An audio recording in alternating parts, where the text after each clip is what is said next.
The first thing Park felt was cold. Deep, terrible cold that reached into his bones and made his teeth hurt. Then came the light, bright and white, stabbing into his eyes like needles.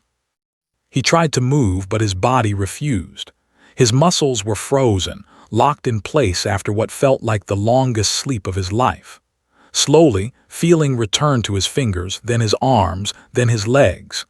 Each sensation brought pain, like blood rushing back into a sleeping limb. A face appeared above him. A woman with tired eyes and messy black hair pulled back in a knot. "Can you hear me?" she asked. Her voice sounded far away, like she was speaking through water. Tried to speak, but only a rough sound came out. His throat was dry as sand. "Don't try to talk yet," the woman said. She pressed something cold against his neck and warmth flooded through his body. The pain began to fade. I'm the medical officer. You've been asleep for a very long time." Blinked. His vision was clearing now. He could see the curved metal ceiling above him, the soft blue lights running along the walls. He was still on the ship.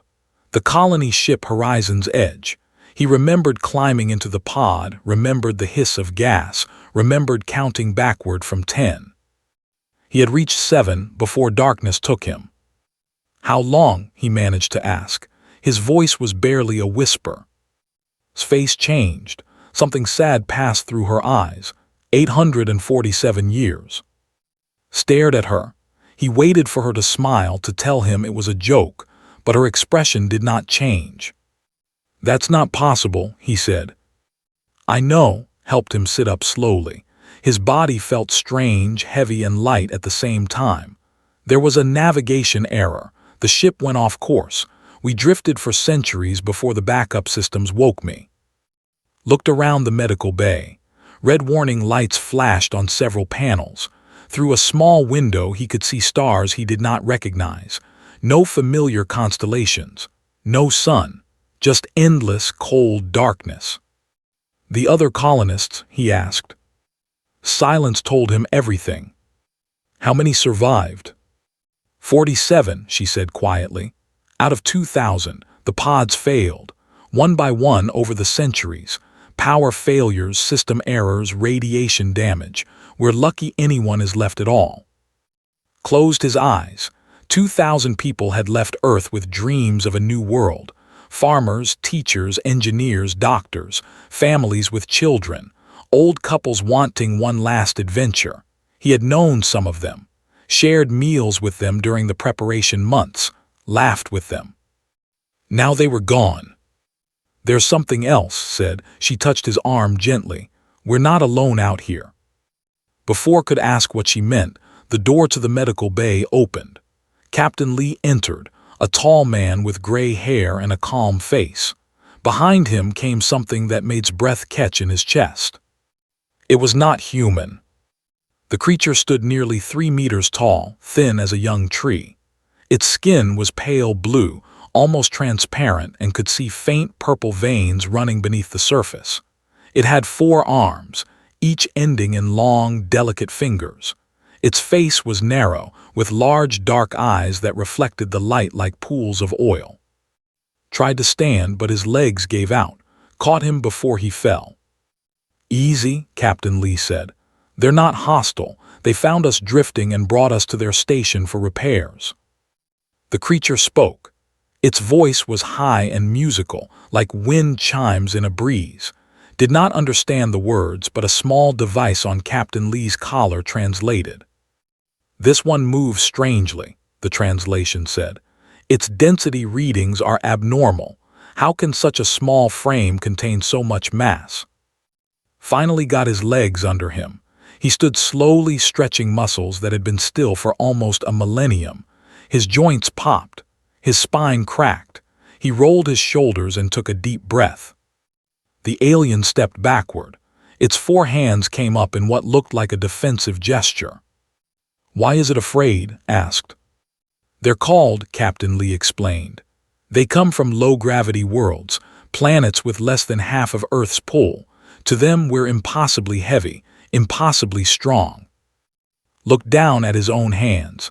They looked the same as always, rough from years of construction work, from accidents with tools and materials, nothing special. "I'm just a builder," he said. They made a sound that the translator rendered as nervous laughter. "You are from a death world, a planet that crushes its children with gravity, burns them with radiation, drowns them in oxygen, and you call yourselves just anything." More entered the medical bay. They carried scanning devices that hummed and clicked. They kept their distance, studying the humans like scientists studying dangerous animals. Watched them work. He noticed how carefully they moved, how their thin limbs trembled slightly with each step. They were afraid of falling, he realized, afraid of their own weight. On Earth, children learned to walk by falling down and getting back up. They climbed trees and skinned their knees. They ran until their lungs burned and their legs ached. They grew strong because their world demanded strength. These creatures had never known that struggle. Their worlds were gentle, their gravity was kind. And now they had found humans, children of a harsh and heavy world, survivors of 8 centuries of darkness. Looked at Captain Lee. "What do they want from us?" "They want to understand us," the captain said. "They've never encountered a species like ours. To them, we're something from a nightmare." "We're just people," said. Shook her head slowly. "Not to them we're something new, something powerful." She paused. "Something dangerous." They finished their scans and left the medical bay, whispering to each other in their musical language. Could not understand the words, but he understood the tone. Fear. He walked to the small window and looked out at the alien station surrounding their damaged ship. Towers of crystal and light stretched toward distant stars. Ships moved between them, delicate as insects. 847 years. Everyone he had known on Earth was dust. Every city, every country, every nation had risen and fallen while he slept. He was a relic, a ghost from a forgotten age. But he was alive. 47 of them were still alive. "What happens now?" he asked. Captain Lee joined him at the window. "Now we survive. We fix our ship, we find our planet, and we build our colony. That's what we came out here to do." Nodded slowly. He was a builder. That was what he knew. That was what he was good at. Let the aliens fear him.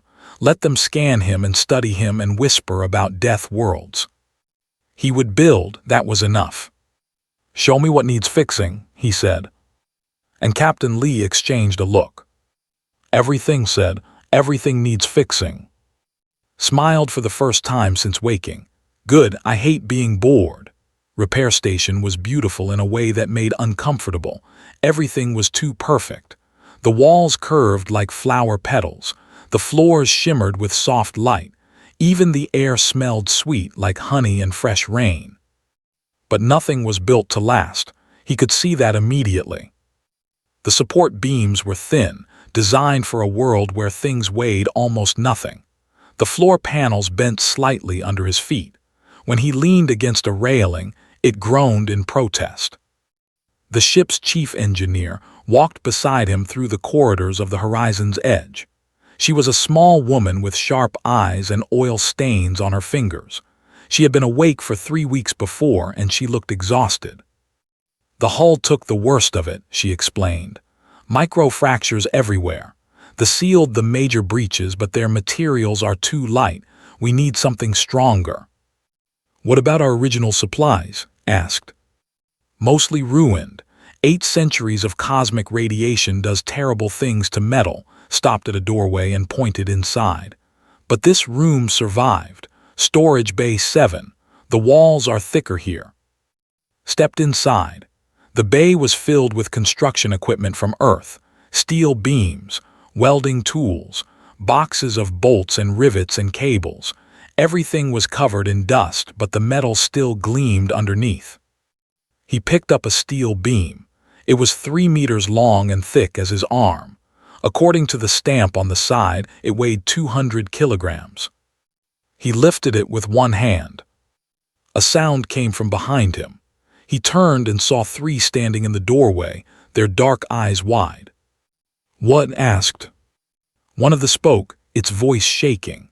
The translator on his collar picked up the words. That object would require 4 of our strongest workers and mechanical assistants. You hold it like a child holds a stick. Looked at the beam, then back at the aliens. He didn't understand the problem. The beam was heavy, yes, but not impossible. Any construction worker on Earth could carry it. Maybe not easily, but it could be done. Bring him to the testing center, another said. The council will want documentation. Stepped forward. What testing center? All species joining the coalition must be assessed, they explained. Physical capabilities, mental patterns, threat potential. Your Captain Lee has already agreed to the process. Shrugged, he had nothing to hide. Fine, let's get it over with. The testing center was located in a tower at the edge of the station. The room was large and white, filled with machines that did not recognize. Scientists from several different species watched from behind a glass barrier. Some had scales, others had fur. A few had no faces at all, just smooth surfaces where features should be.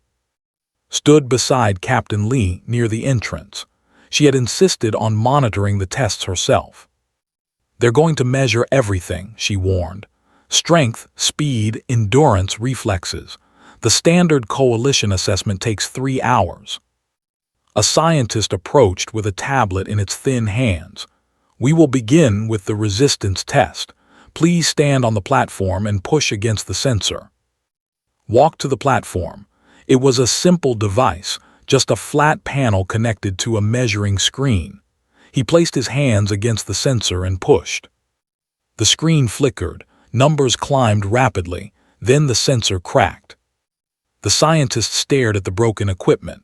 Its mouth opened and closed, but no sound came out. I'm sorry, said, did I break it? The sensor was rated for 500 force units, the scientist whispered. You exceeded that in the first second. We did not get a final reading before the failure. They brought a new sensor. This one was larger, reinforced with metal bands. Pushed again, gently this time. The number on the screen read 847. The scientist turned to its colleagues. The average coalition citizen scores 40. Our elite soldiers score 120. The highest recorded score in coalition history is 312, achieved by a warrior using combat stimulants. And this human, another scientist asked. This human has more than doubled the record, without effort, without preparation. The scientist looked at with something like horror in its eyes, and he claims to be average among his kind. They tested his speed next, ran across a measured track while sensors recorded his movement. To him, it felt like a light jog. To the observers, it looked like controlled violence. His feet struck the ground hard enough to leave marks. His arms pumped with mechanical precision. Reflexes now, the scientist said, its voice weak. A machine launched small objects at from random directions. He caught them easily. Left hand, right hand. He even caught one behind his back without looking. How? A watching scientist demanded. How can your nervous system process information so quickly? Thought about the question. On Earth, slow reflexes meant death, a falling rock, a speeding car, a collapsing building. Humans learned to react fast or they didn't survive at all. We just do, he said. The final test was endurance. They put him on a machine that measured oxygen consumption and heart rate while he performed repetitive exercises. Lifted weights, ran in place, climbed simulated slopes. An hour passed, then 2. He was sweating now, his muscles burning, but he did not stop. The scientists began to argue among themselves. His oxygen efficiency is impossible, one said. His cells extract energy from every breath with near-perfect effectiveness. His body temperature has risen 3 degrees, yet his performance has not decreased. Look at his heart. It's working harder, but the rhythm remains stable. This species evolved for sustained physical effort. After 3 hours, they stopped the test. Not because was tired, but because the scientists were. Captain Lee helped him off the machine. How do you feel? Hungry, admitted. Could use some food. A scientist approached slowly, keeping distance between itself and the human. We need to report these findings to the Galactic Council. Your species is unlike anything in our records. We're just people, said again. No, the scientist shook its head, a gesture it had learned from watching humans. You are not just anything. Your planet forged you in fire and stone and crushing weight. You are survivors of a world that should have killed you, and instead of dying, you became strong. Took's arm gently. Come on, I'll find you something to eat. As they walked through the corridor back to the horizon's edge, noticed that every alien they passed stepped aside. They pressed against walls. They stopped talking. They watched him with wide eyes and trembling limbs. He was just a construction worker. He built houses and roads and bridges.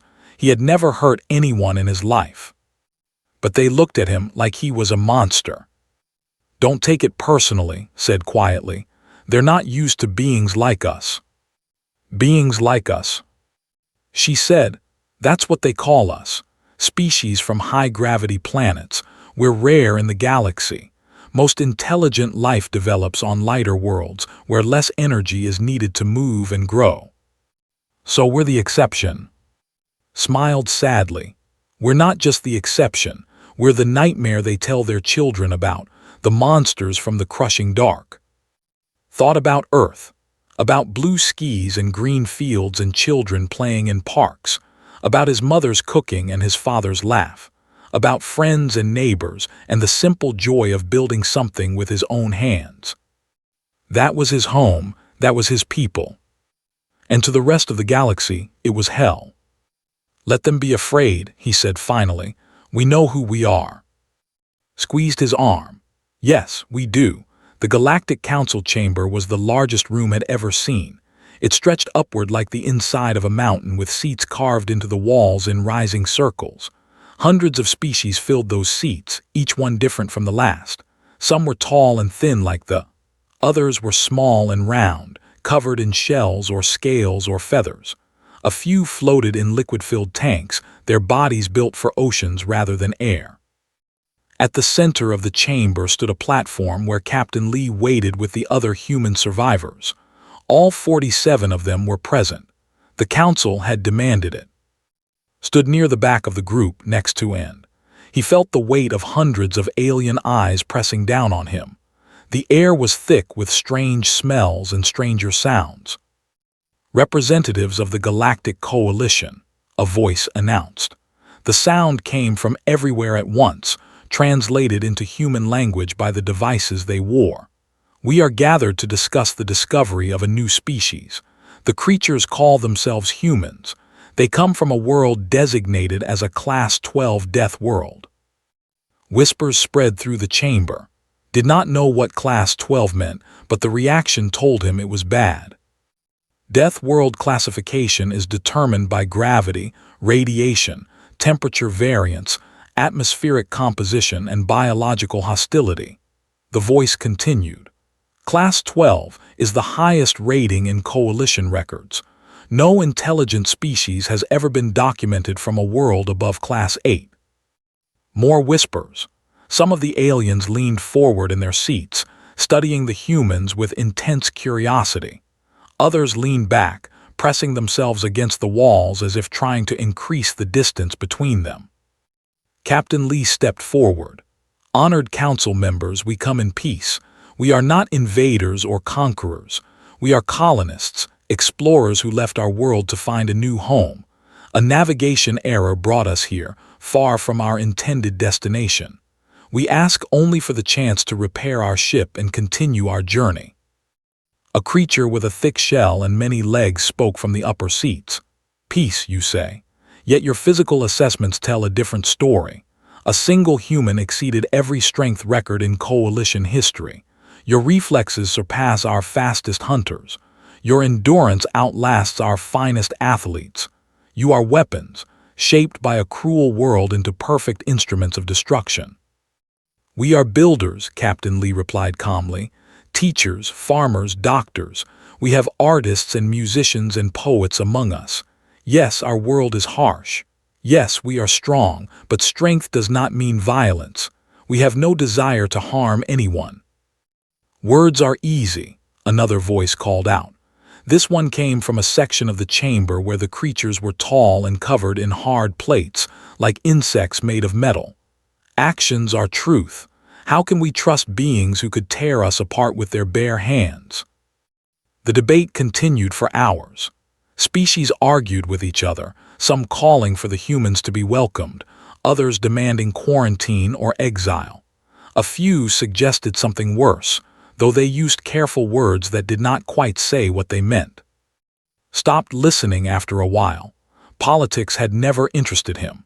He watched the aliens instead, studying their movements and expressions. Most of them were afraid. He could see it in the way they held themselves, the way their eyes kept returning to the human group. But some were not afraid. The insect creatures, the ones with metal shells, watched the humans with a different look. Hunger, calculation. They saw the humans as tools, not threats. That worried more than the fear.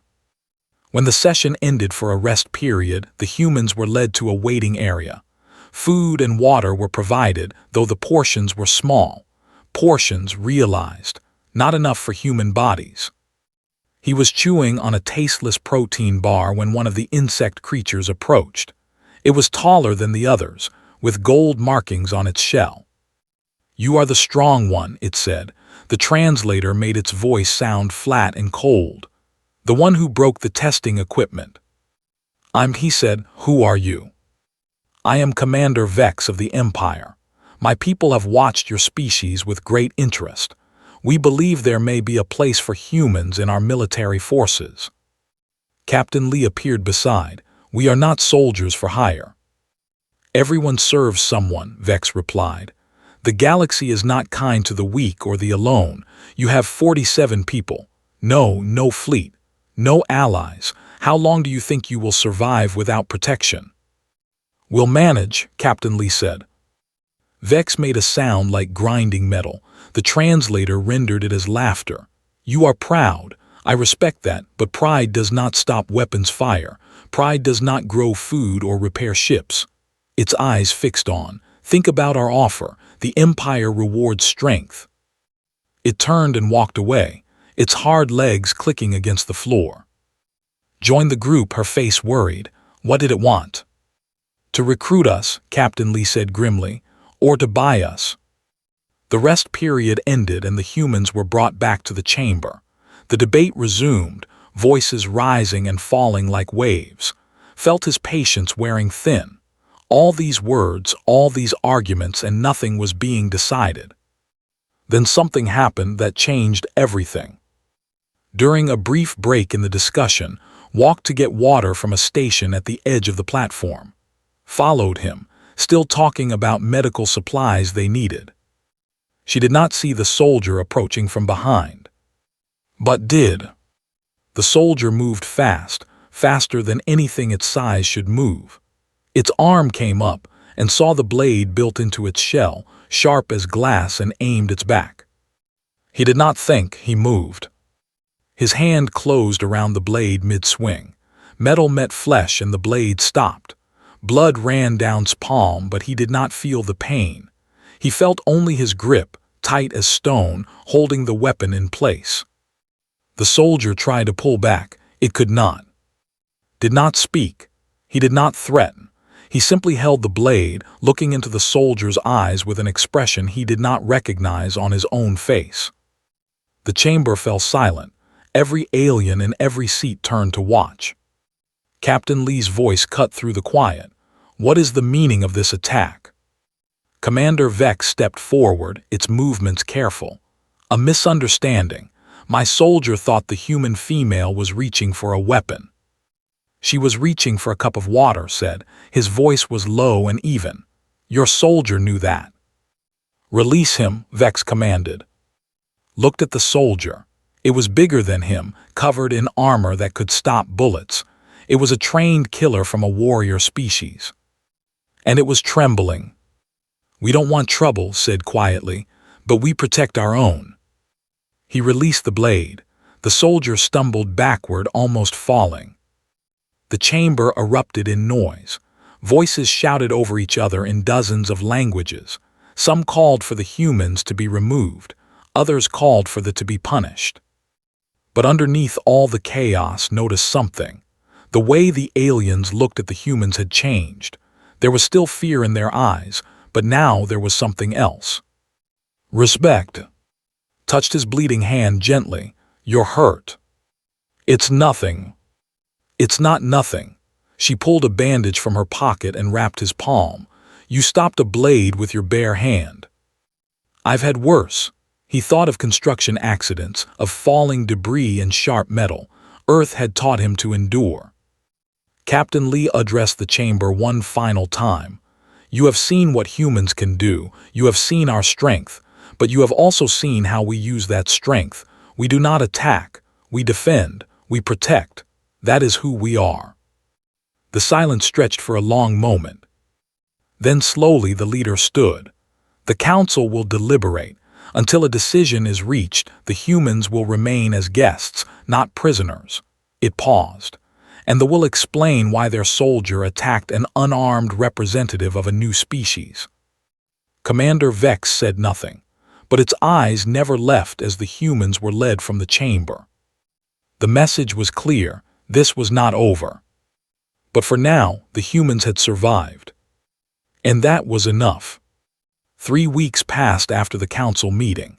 The humans continued to repair the horizon's edge, working long hours to fix 8 centuries of damage. The provided materials, though they kept their distance. The said nothing at all, which worried Captain Lee more than threats would have. Had just finished welding a hull plate when her console started beeping.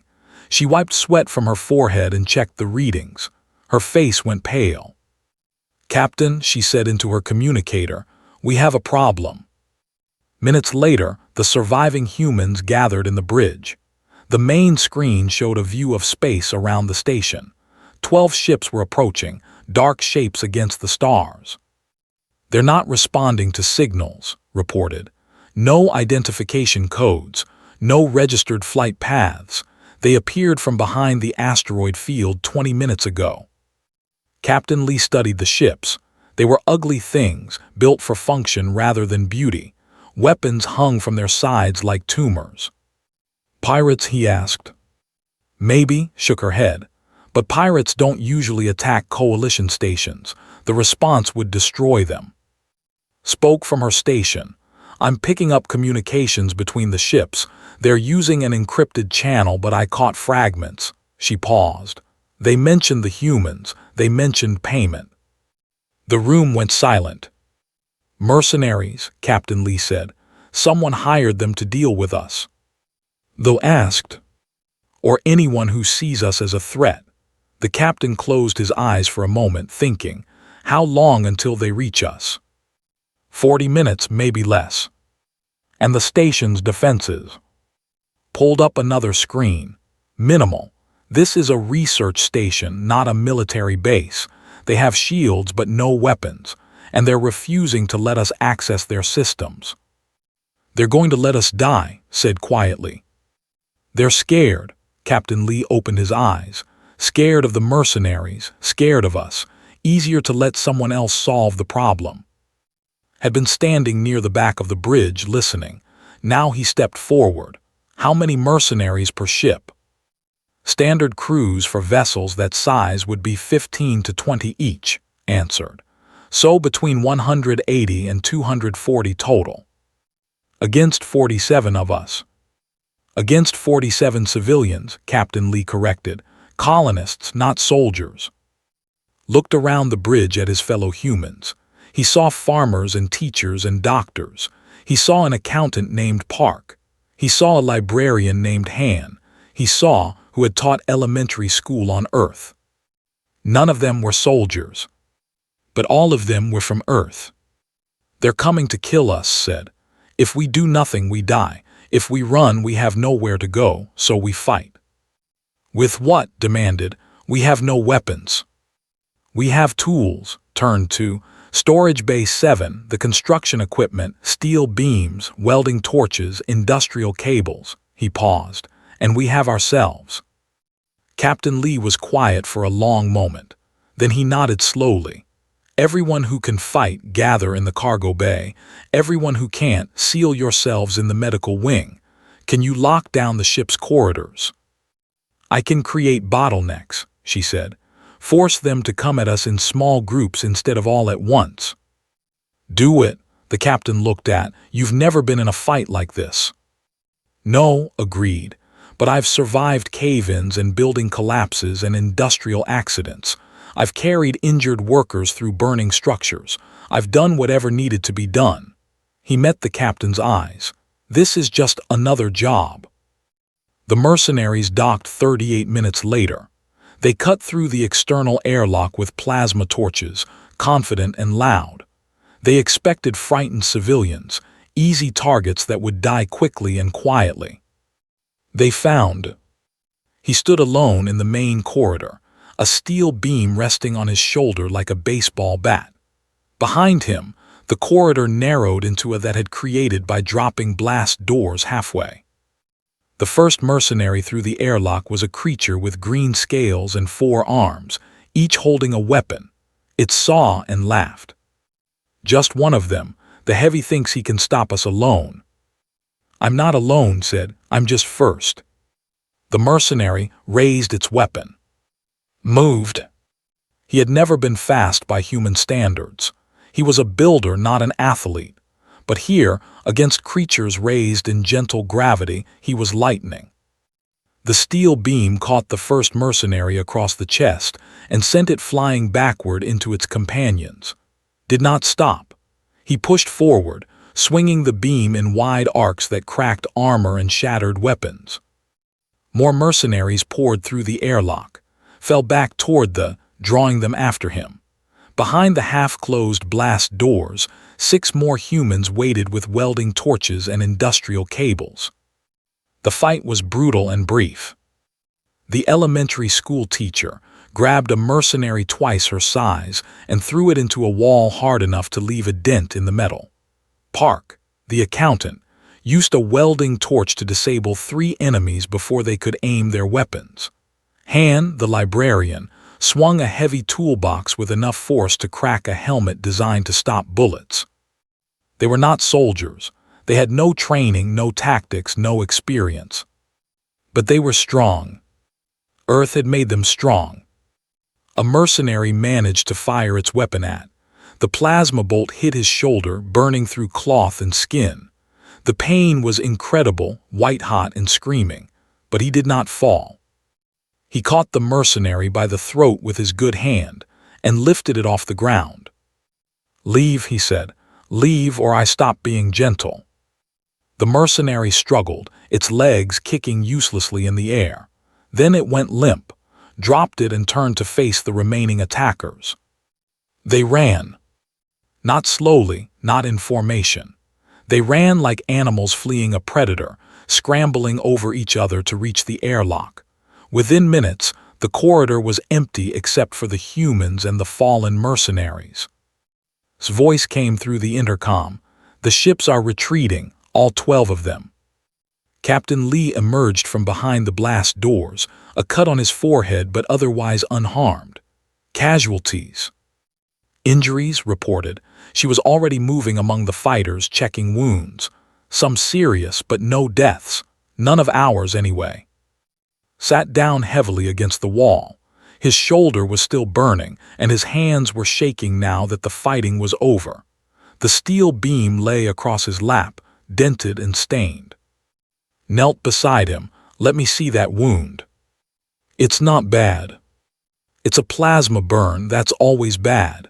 She began applying treatment from her kit, her hands quick and sure. You did well.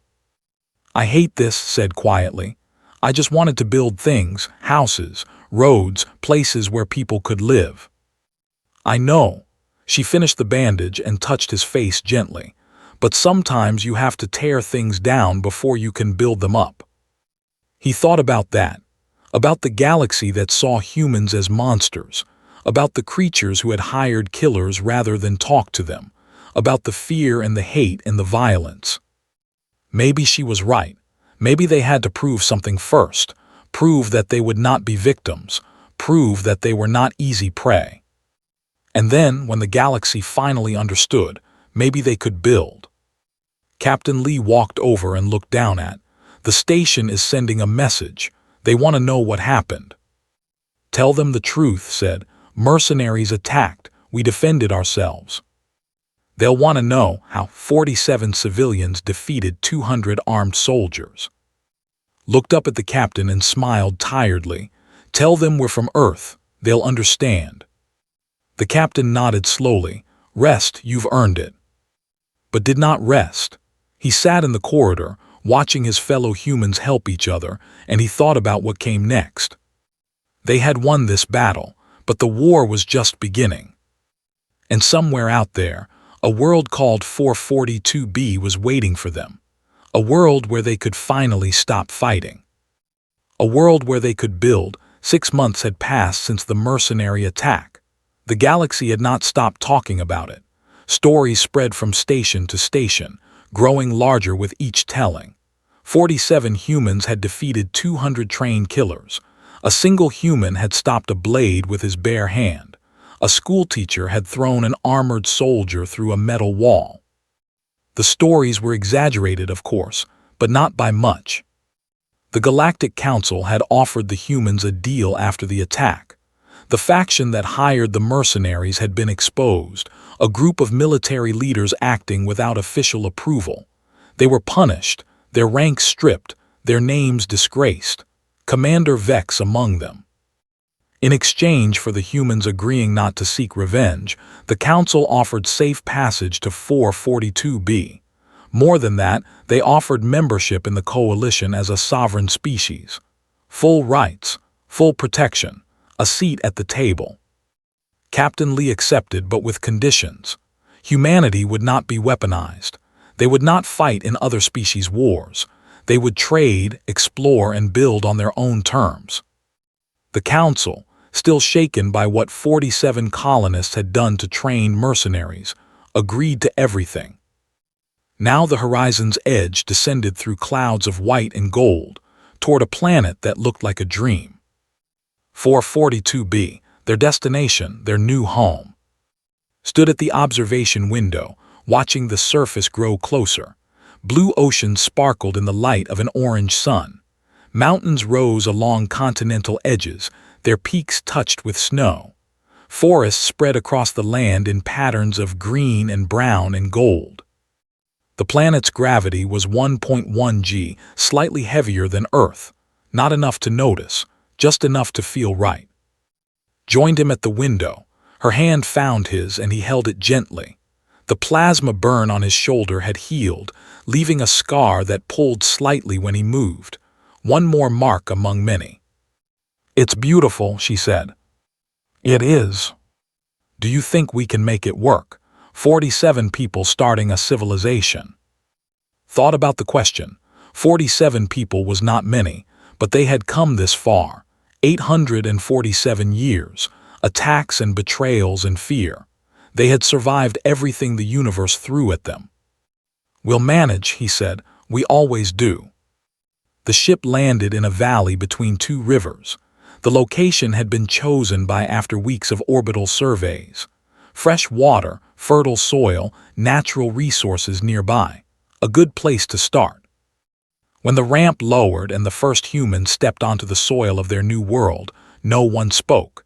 They just stood there, feeling real ground beneath their feet for the first time in centuries. Real wind on their faces. Real sunlight warming their skin. Park, the accountant, knelt and touched the dirt. Tears ran down his face. Han, the librarian, looked up at the sky and laughed. The schoolteacher found a wildflower growing near the landing site. She picked it carefully and held it like something precious. Captain Lee gathered everyone together. His voice carried across the valley, strong and clear. This is our home now, not because we conquered it, not because we were given it, because we earned it. We crossed the stars, we survived the dark, and we found our way here.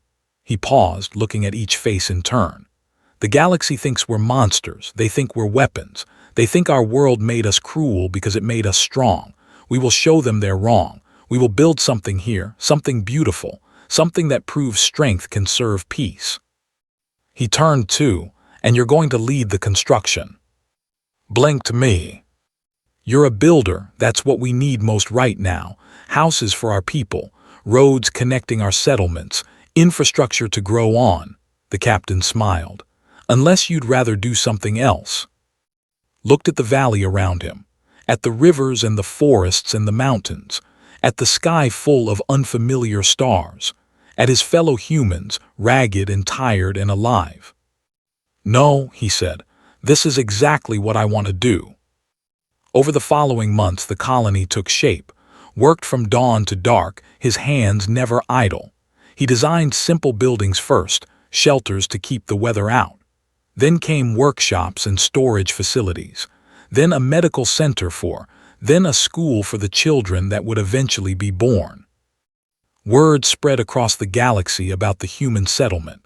They were building a colony on a high-gravity world, a world that most species could barely walk on. The humans treated it like paradise. Visitors began to arrive, scientists wanting to study the strange creatures from the death world, traders looking for new markets, ambassadors seeking alliances with the species that had defeated an army. And others came too, species from high-gravity worlds that had never fit in the coalition, miners and laborers and builders who had spent their lives being told they were too rough, too strong, too dangerous for civilized society. They found a home among the humans. The colony grew.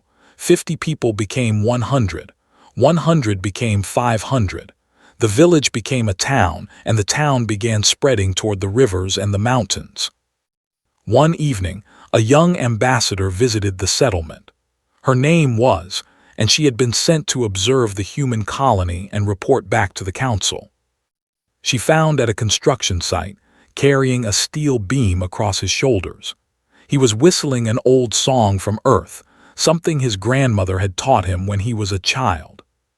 Watched him work for a long time. When he finally set the beam down and wiped the sweat from his forehead, she approached. "You are the one who stopped the blade," she said. "The one who broke the testing equipment." He said, "Just. You claim to be average among your kind. Is this true?" He thought about the question. He remembered the construction crews he had worked with on Earth. Men and women who could lift heavy loads and work long hours and push through pain without complaint. Nothing special, just ordinary workers doing ordinary jobs. "Yes," he said, "I'm nothing special." Stared at him. Her large dark eyes reflected the setting sun. "Your species frightens the galaxy, you know. They tell stories about humans the way parents tell stories about monsters to scare their children." "I know. Yet here you are building houses, planting gardens, teaching your young to read." She shook her head slowly. "You could conquer worlds. Why do you choose to grow vegetables instead?" Smiled. It was the first time he had smiled in weeks, and the expression felt strange on his face. Because conquest is easy. Anyone can destroy. It takes something more to create. He picked up another beam and carried it to its place in the structure he was building. Watched every movement, nodding the casual strength in his arms, the steady rhythm of his work. Later she found at the medical center. The doctor was treating a minor injury, a cut on a child's hand from a sharp rock. "May I ask you something?" said. Nodded, "Of course." "The one called, he claims to be average. Is he telling the truth?" Smiled. It was the same sad, knowing smile she had worn on the station when she first explained what humans were. "He's actually pretty average," she said. "Maybe even a little below. He was never the strongest worker on his crew, never the fastest, never the—" Stared at her. "Then how did he do the things he did?" "Because he's human. Because when something threatens his people, he doesn't run, he doesn't hide. He stands up and does whatever needs to be done." Finished bandaging the child's hand and sent her on her way. That's what makes us who we are, not our strength, our will. Was quiet for a long moment. Then she asked the question that had been burning in her mind since she arrived. Are all humans like him? Laughed. It was a warm sound full of genuine humor. Like him? Yes. Every single one of us came from that same heavy world. Every single one of us learned to stand up and keep going no matter what. She looked out the window at the colony spreading across the valley, at the humans working and laughing and building their future with their own hands. That's the terrifying part, isn't it? Did not answer. She did not need to. The truth was written in her eyes. It was terrifying and wonderful and unlike anything the galaxy had ever seen. Finished his work as the sun set behind the mountains. He stood at the edge of the construction site and looked at what he had built. A frame of steel and stone. The skeleton of a new building. Tomorrow it would have walls. The next day, a roof. He had crossed the stars. He had slept for centuries. He had faced aliens and mercenaries and the fear of an entire galaxy. And now, finally, he was doing what he was meant to do. He was building. And that was enough.